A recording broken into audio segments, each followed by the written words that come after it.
spent the whole day here. You know, I got the elk and chipmunks and robin, the deer, you know. And it's now like 20 minutes to 8. And it was like 10:30 in the morning when I got here, so I've been here for like, well, you know, 9.5 hours. I wanted to get the sunset on the mountain. That was the whole point.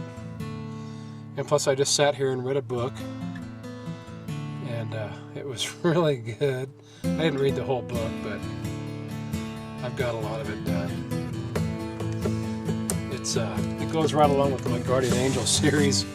This guy does the same thing, but you know, he heals people instead of saving lives like I do. And it's called the reconnection. Heal others, heal yourself. And he's, you know, the thing is, he's in there saying, you know, God keeps telling him the same thing. He's like, I heard you the first time. You know, the same stuff that I said, you know, in my Guardian Angel series, you know. And it's like, because we're spiritual, or he calls it something else, it's all right, I'm not knowing the book yet. I think it's funny that it was way back in the 80s when I first realized I had this gift. You know, I've been able to save lives before they were lost. If you haven't seen my Guardian Angel series, go check it out. If you're one of the people like I am that, you know, has been doing it or just getting into it now, you know, you're just doing it naturally. I go through every bit of knowledge that I have gained over the last 30 plus years of me doing this. That's just simply amazing. So I've been sitting here reading this book. I'm going to go to one of his classes because God told me that I've done everything that he's asked me to do throughout my life, and I will never top the Grand Canyon, going to the Grand Canyon and saving that kid, you know, which is in the open the eyes of my heart. That's what that one talks about. And actually, I sing first. I tell that story where actually God sent me all the way to Arizona to save this kid from, you know, jumping off the Grand Canyon with my 2 children there to help me out. And I've told that story many, many times in different churches and different places, because that's my gift, is saving lives. He told me I will never top that.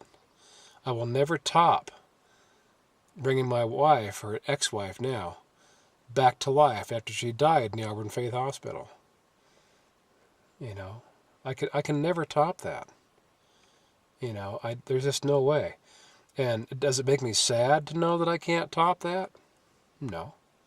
I know I've done my best, and that's what God has told me. He said, you've done every single thing I've asked you to do in your lifetime. And now it's time for you to sit back and just take, you know, the reality of retirement and go with it and enjoy the rest of your life, Reed. You know, and this is what I'm doing, man. I mean, I do miss being out on different missions and saving lives, like in my 30s, maybe up to every day. Maybe, you know, 5 in one day was the most I ever did. Saving kids from getting hit by a car, you know. Talking people out of jumping off of buildings. I did that once, too. You know, I mean, bringing my ex-wife back to life in the hospital after she was dead. She was dead. I don't know if I ever told that story, so we're going to put that in here. So here we were, my wife, you know, who I dearly love, had a miscarriage, you know. And that was Jeremiah that we lost that day. And that's something I just never forget. So anyway, a month goes by, and she's still bleeding, just horribly. And there is seriously something wrong with her, and I could just feel it. I mean, I ended up calling in sick to work to take her to the doctor. And as soon as the doctor saw her, he said, get her to the hospital right now. We're going to have to do emergency surgery. So I got her into the hospital room, And finally, the phlebotomist, or the person that comes to take blood, came in, and I'm looking at my wife, and she dies right there. So I reach down, I take her pulse, and she's gone. I mean, don't get me wrong, I know what I'm doing. I've saved lives. I've brought people back from the dead before through CPR, So I'm looking at this phlebotomist, and she's trying to get the vein. She's got the thing around the arm, trying to get a vein to come out. And I look at her, and I'm like, what are you doing? What are you doing? And she goes, well, I'm trying to take blood. And I go, why? And she goes, well, what do you mean? And I go, look at her. She's dead. Just look at her. Okay? She's dead. Okay? And so she does. She looks at her. She realizes that she's gone. She reaches down to take a pulse. She is gone. She screams. She reaches up and hits the panic button. And during this time when she was doing this, God is just filling me full. Just filling me up. I can feel every single sensation that's going on in that hospital right there, because this is what I do, man. I mean, he has me saving lives in ways that people just don't usually can't even imagine. And so, I mean, and I've done other things in my lifetime, like, I've had people pass through me when they pass away, and I could feel their spirit just pass through me, which I think is why one of the reasons I was blessed with this gift. So I could feel my wife. I mean, I could see her with my spiritual eyes, is the best way to put it. Floating above her body and floating away. Okay, not only was she dead, but I could see her floating away. And I was like, oh no, you don't. You're not going anywhere, So I reached down, and I was really close to the bed, and I grabbed my wife's leg. And next thing I know, I woke up, and I was laying on the bed with my hand on her leg still, and the phlebotomist nurse was just staring at me with her mouth open, just like, because, and then she told me what had happened, and right then the head nurse came in with the other nurses and the people to bring my, wife back to life, and she goes, what just happened? What just happened in here? We could feel that throughout the entire hospital. And I didn't know. I mean, I just knew that I went in, I saw my wife, and I grabbed her out in space and brought her back into her body, with God's help. Because he just went right into me, and we just, like a bolt of lightning, just went right through. And we grabbed her and brought her back. And, she got a pulse back, and she came back to life. So yeah, she was dead. Okay, this time I didn't use CPR. This is the first time and only time that I ever brought somebody back to life without using CPR. Or the paddles or something,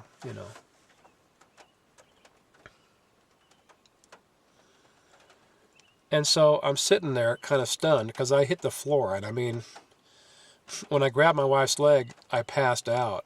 Basically, I don't know if I went out of my body. I don't know. I'm not going to go there. All I know is I passed out. The nurse said I hit the floor, and she starts telling the story about what happened. And she says she was dead. And, and she's pointing at her, and she goes, she was dead, and he brought her back to life. And the head nurse goes, well, what do you mean? And I'm like, he reached down, and she goes, he reached down and touched her. And he just went out, and his whole body just went limp and hit the floor. Then they both came back and woke up at the same time. And so anyway, the head nurse and everybody, she's in there just staring at me and staring at my wife. My wife's just smiling and happy, and she's back alive again. And they're getting blood brought into her because, they needed to have blood put into her because she was basically out of blood, which is why she died.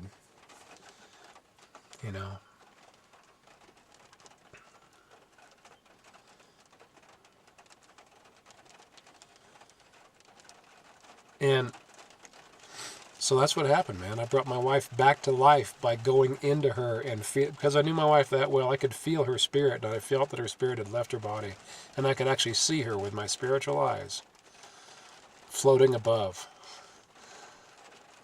herself. And that's what she said. She said I was floating, and then all of a sudden you grabbed me and brought me back.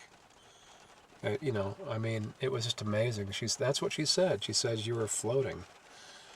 She said she was floating above herself, and she was looking down at all of us in the room. And she felt peaceful. She was happy. So anyway, the head nurse is looking at me, and she goes, you know, that was felt throughout the entire hospital. She said it was like a wave. Like an ocean wave, just went right down and right through every room, right through every wall. And when I came out of it and woke up, the whole room was glowing white. Okay, I still had the light of God in me, and it was just flowed throughout the hospital. And this is what the head nurse told me. She said every single person on the second floor of the Auburn Faith Hospital felt what I did, and felt the goodness and love, and felt everything that happened right then. You know, and people came in, and they wanted us to sit together on the bed and take our pictures.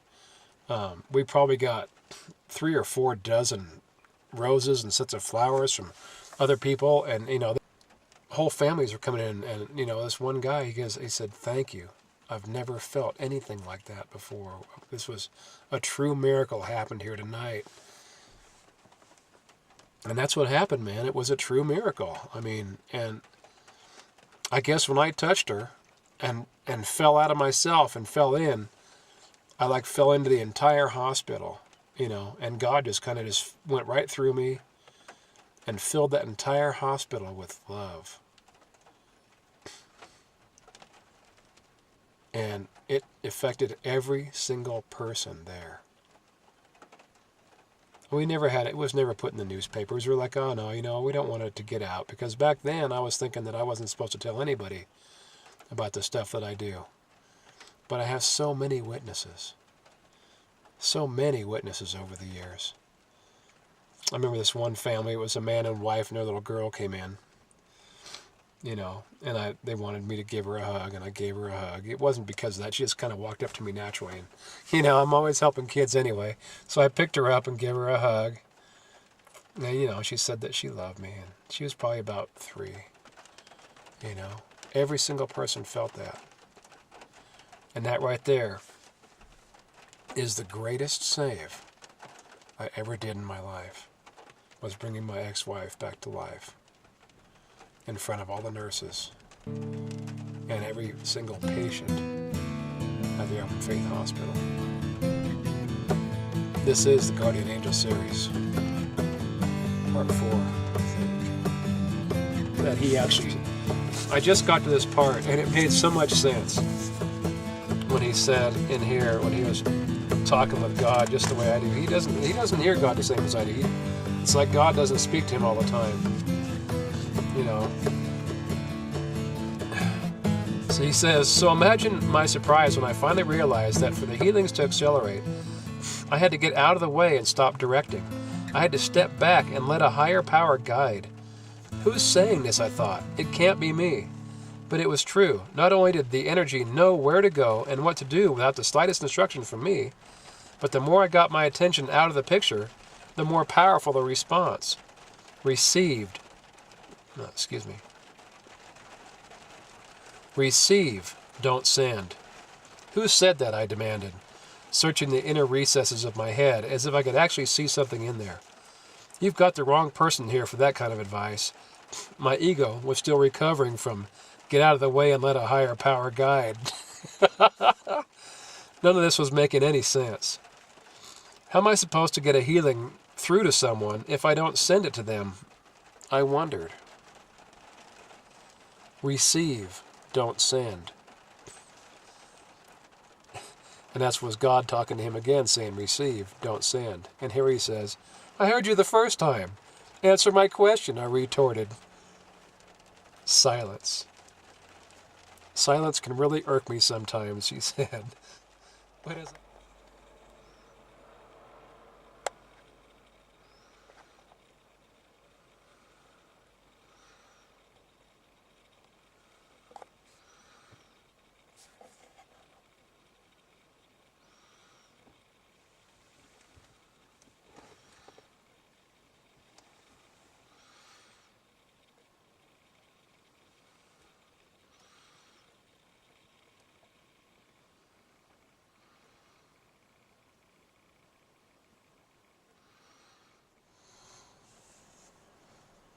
But as I came to find out, receive, don't send, was the full extent of the rule. At that point, I truly embraced the concept that I'd been espousing, yet not fully understanding, all along. I'm not the healer, only God is the healer.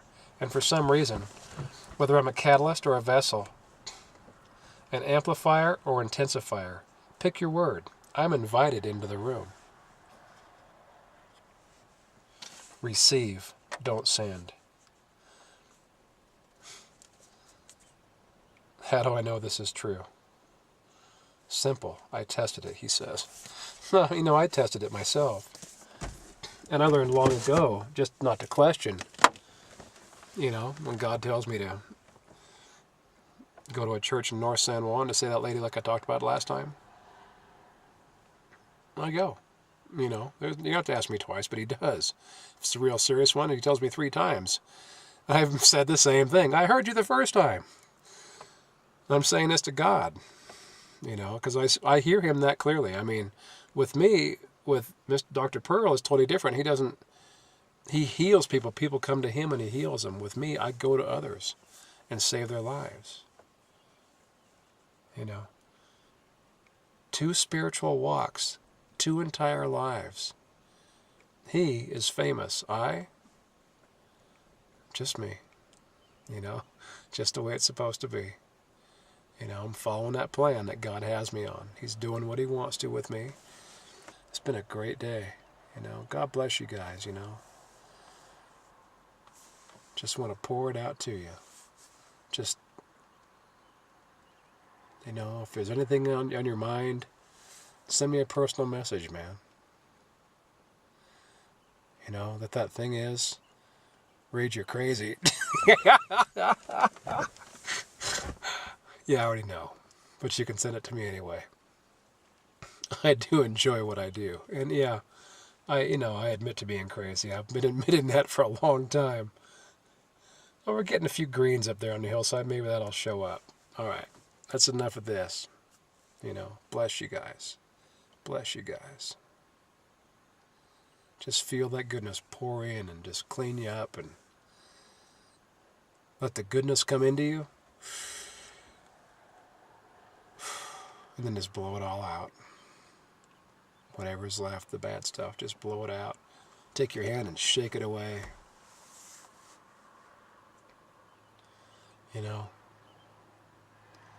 That's what I do. I've started doing these healings a little bit on my own now since I've read this book. I basically already knew that I could do it. I just do it a little differently. I'll give somebody a hug and just kind of go in and see what's going on. Because I'm only going to be with them for a few seconds. And then I've had a couple people almost faint on me. When I let go and back off. I had one lady, she almost hit the ground. I mean, she was falling over and I caught her. And that was basically what I did. It was, it was really powerful stuff. She was going down for the count after I let go of her. And she started stumbling, towards me. And as she fell forward, almost face first on the ground, I just reached down and I caught her and I picked her back up and I held her. And I held onto her tight, and she didn't realize that I was holding onto her, going through her with my mind, healing what was in there. In the very end, I said how to give a hug, and I want to say that again, a hug is heart to heart. If somebody comes up and they put their arm, around you and you're holding you sideways and, they give you a hug, well, that's not a hug. A hug is when you have your heart against their heart and you pull yourself together. And what I do, I put my hand back on the spine, okay, and I feel that person. I feel their spirit, and I pull it into me, and I kind of go into them, and I'm looking to help clean it out, to clean it up and repair, clean and repair.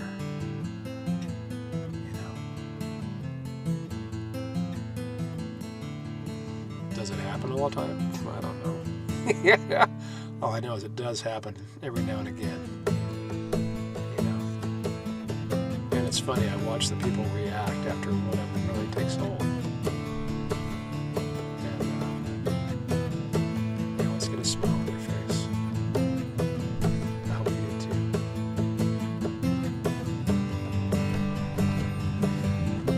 So the sun is setting on my peaceful day at the valley.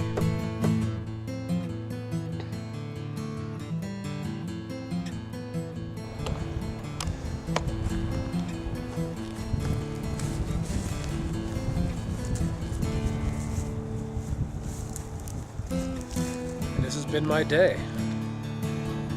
One day of my life spent right here, telling that story, filming the animals, reading the book, just being myself out in the woods. Yeah, I didn't have a gold pan today, but the gold I received was just that much more valuable. You know? Because I'm out here working for the Lord, man.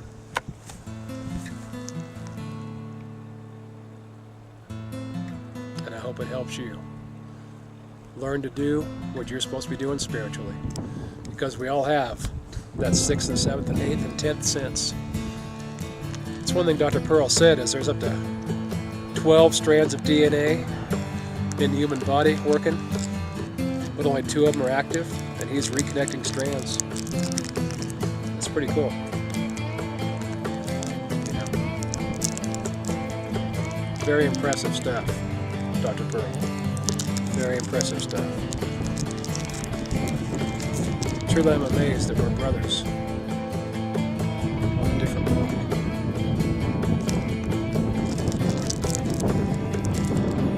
It's cold out here. You guys have a good one.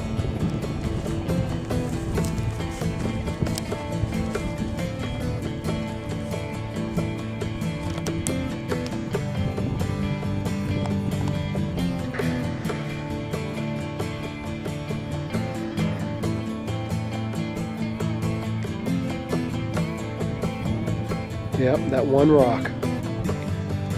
Just wanting me to go up there and push it down.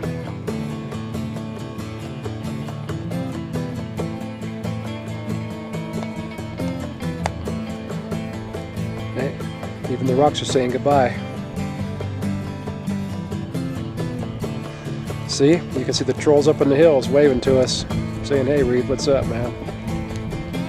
It's windy out here.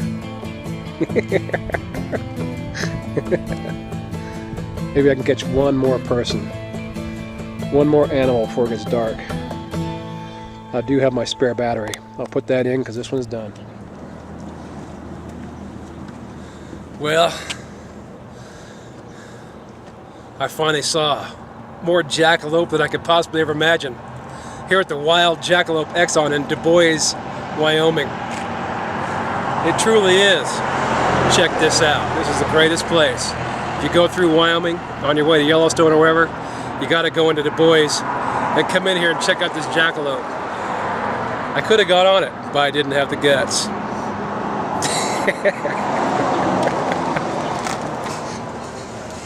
So where is that jackalope?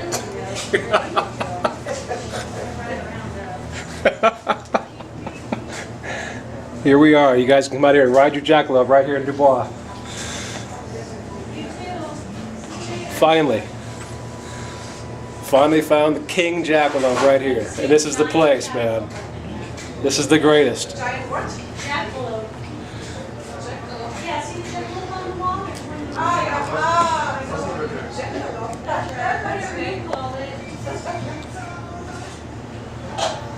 You can even ride it.